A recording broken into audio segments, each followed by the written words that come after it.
welcome back to On the Mic with Dr. Ace, the Global Mentor Coach, and you're listening to Business Basics. This podcast is dedicated to helping you grow your business. Today, I'm sharing some global information with you for you to consider for expansion. If you don't know, by now, we're in a global economy. At some point, you're in business, you're going to need to consider tapping into global markets. But which global market is right for you remains to be seen. You won't know until you're exposed to them. So let's get into it. Don't be alarmed by what I'm going to tell you, because I promise you, when I'm done sharing a lot of the information that I'm going to share with you, you'll understand why I'm putting out a lot of these countries in front of you. So the global markets I'm talking about today are the BRICS nations. The BRICS nations are Brazil, Russia, India, China, and South Africa. Now, when I was going through getting my doctorate degree, it was only the BRIC nations. South Africa was not a part of South Africa has been recently added in recent years. But why these nations? First of all, it's estimated by 2050, and that's like only 30 years away. And if you think 30 years is a long way off, you're wrong. These nations will dominate globally. And there's been exponential growth even in just the short time that they've been really kind of on the map. So according to a Goldman Sachs report, the BRIC cluster could grow to a size larger than the G7 in US dollars. And the world's largest economies. So if the world's largest economies would look drastically different in 4 decades, you might want to take a look at these countries. The largest global economic powers no longer would be the richest. That's basically what that's saying by 2050. So let me provide you with some more context. According to Time magazine, these 5 countries cover 40% of the world's population. You got to think about land mass, because they have more than 25% of the world's land. And they currently account for more than 30% of the world's GDP. Now, years ago, they had like less than 11%. But in like 10 years' time, they've amassed like 20%. So now they're up to 30% of the world's GDP. You don't think they're viable? Yeah. Now, are there a lot of political things going on with Russia and China right now? Absolutely. These things will absolutely affect business opportunities. But I'm telling you why they're a valuable expansion opportunity, because you can't just look at that one thing. But is it important? Absolutely. You don't turn a blind eye to it. Ever.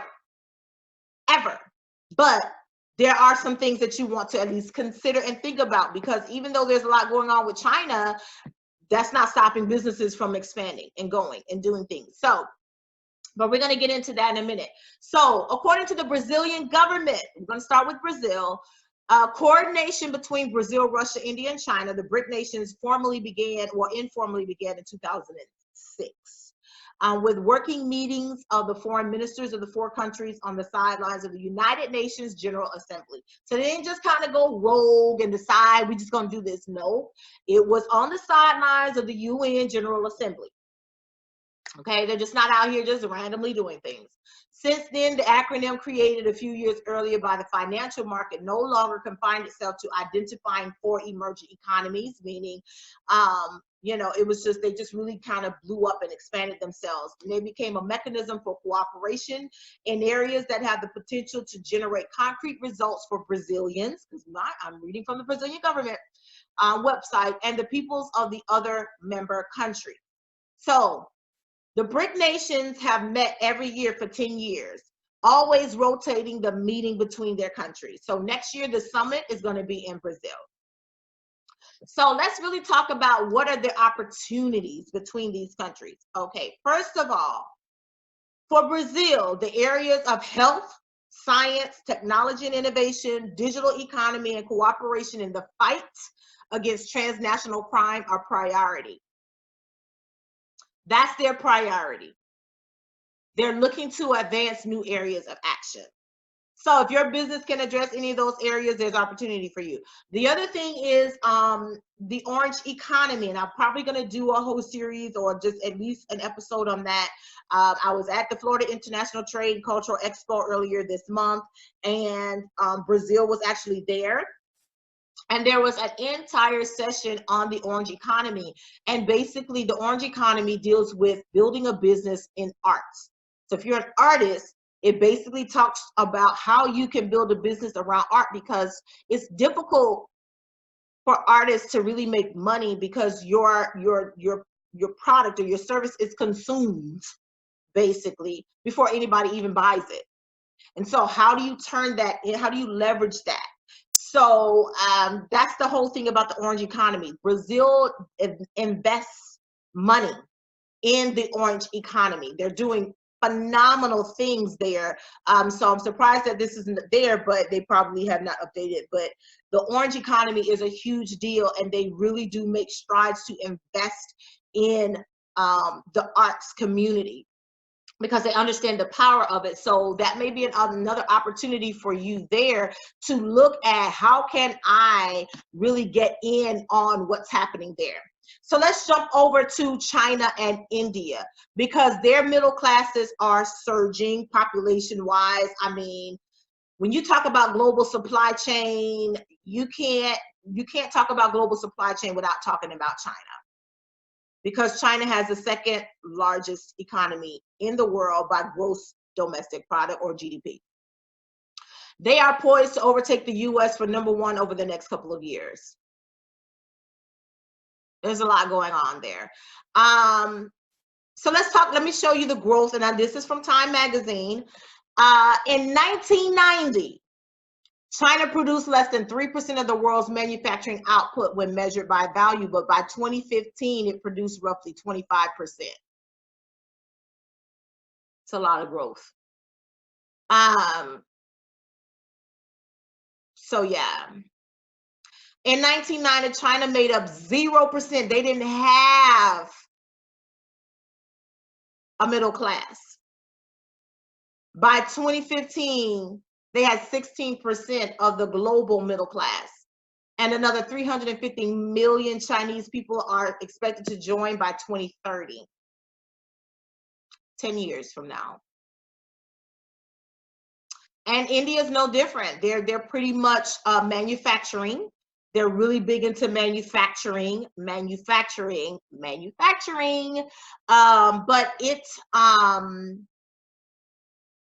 it's really expanded as it relates to services. So if India has some manufacturing, but not to the level of China.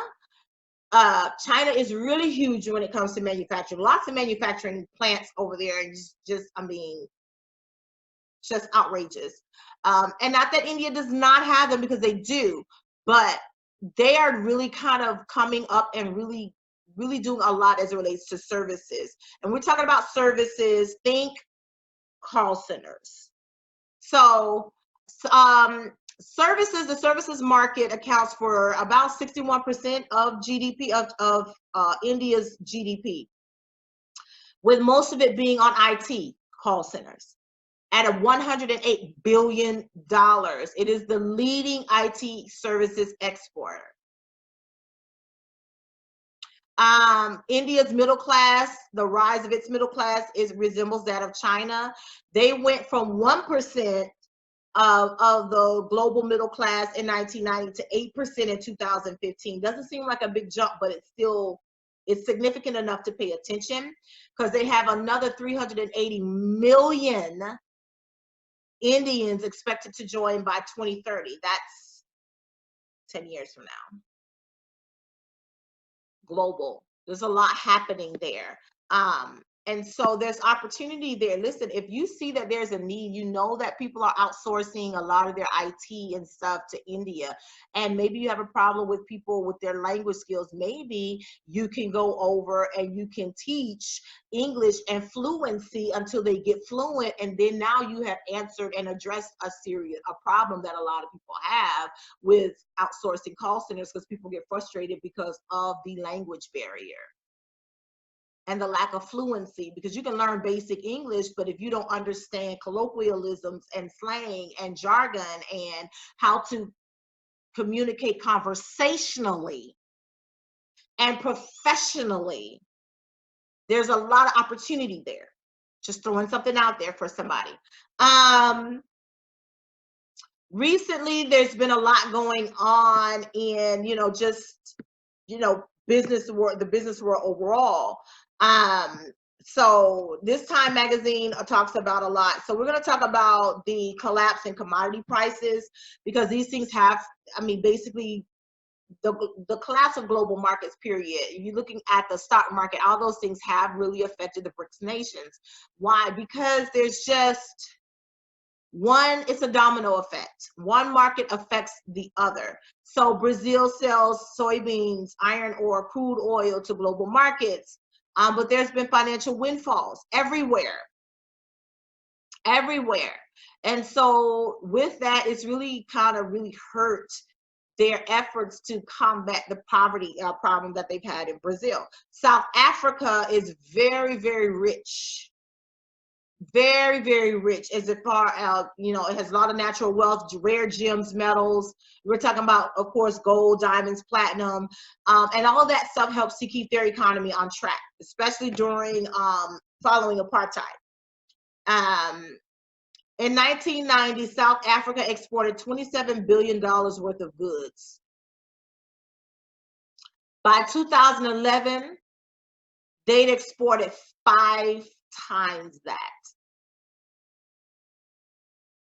So looking at Russia, in 1990, Russia was really rebuilding itself as it kind of split from the Soviet Union.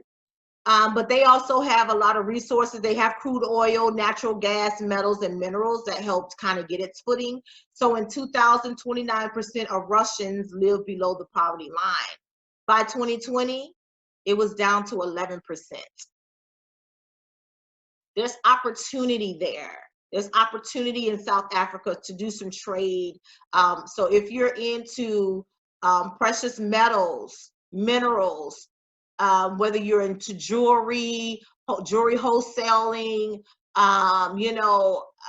people use some of these things for building materials, that kind of stuff. There's opportunity there. Of course, crude oil, there's opportunity there, and finding ways, if you want to help them find ways to be more efficient, there's all kinds of opportunities there that you can kind of address in those nations. Opportunity. If you are a political consultant, opportunity abounds in these nations, okay? So there's some things that are going on there. Brazil needs a little bit of help because globally everybody needs help as it relates to the markets. But when we're talking about commodities specifically, when your country is very commodity specific and they depend on exporting goods, especially goods, commodities, there's been an issue, because when the global markets collapse, folks are less likely to spend, because they're trying to figure out ways to recover. So, over the years, we've been seeing there's been a fall in commodity prices. It's affected Brazil, South Africa, and Russia. And so there's been some dips. There. So there's some opportunity. Corruption is still an issue. And again, if you're a political consultant, if you're PR, there's some opportunities for you there. So hey, they don't handle it any better than anybody else. So again, opportunities abound. It's just how you look at the opportunities and what you have to offer as it relates to how they can kind of fix a lot of things that are going on within their nations. And it's not just with Brazil, Russia, South Africa, China, India, they have issues as well. So it's everybody. Everybody. There's issues everywhere, issues everywhere. But if you have your publicist, your marketing, your political consultant, whatever, you feel like you could answer some of these issues, some of these things.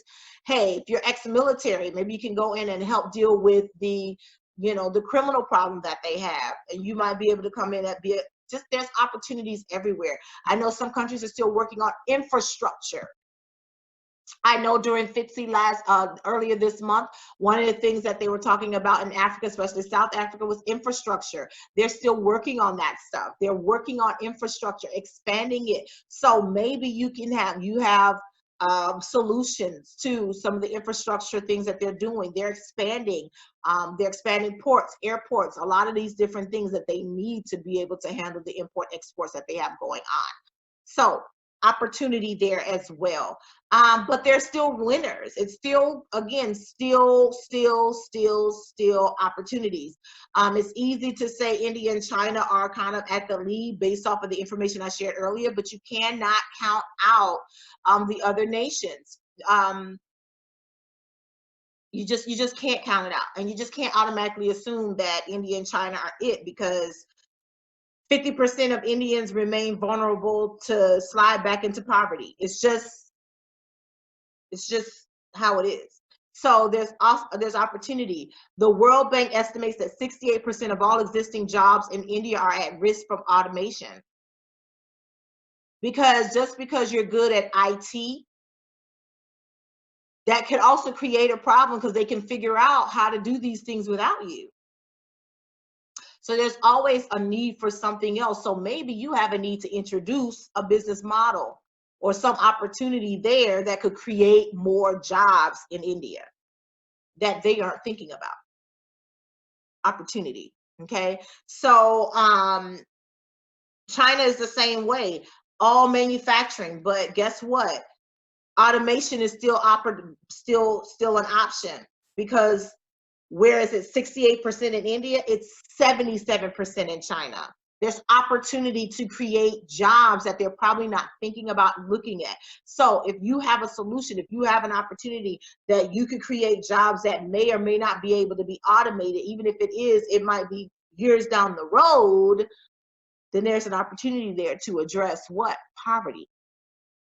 So these are some things as it relates to the BRIC nations. I really just kind of wanted to put that there. There are a lot of opportunities to expand globally, specifically in Brazil, Russia, India, China, and South Africa. There has been talk around adding Indonesia, but that has not, kind of materialized and been fruitful as of late. So, but they are keeping an eye on Indonesia. So maybe if you're interested in Indonesia, you want to take a look and really start looking at how you can kind of get a footing in there. You've got to, as a business owner, examine your business and create a long-term marketing strategy for growth and expansion. Without it, how do you expect to sustain your business? Markets are constantly changing, even your target market. And your task as a business owner is not only maintaining a competitive advantage, but you've got to attain it. You've got to get a foothold. Your goal is to always be ahead of the curve. You want to lead the pack, not follow. So thanks for listening to On the Mic with Dr. H, the Global Mentor Coach. I've been here helping you understand some global markets that you could possibly, kind of break into.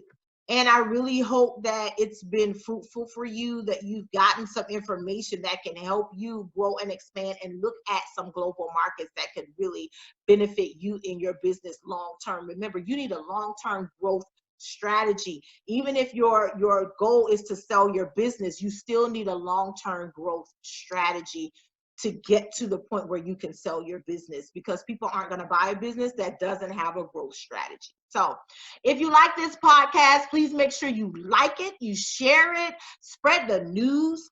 I sincerely appreciate your support listening to me from week to week. If there are topics you'd like for me to cover, or if you need a business coach, email me at info@globalmentorcoach.com. Again, that's info@globalmentorcoach.com. Again, thanks for tuning in with me, Dr. Race, the Global Mentor Coach. Remember to spread lots of love and light. Until next time, bye.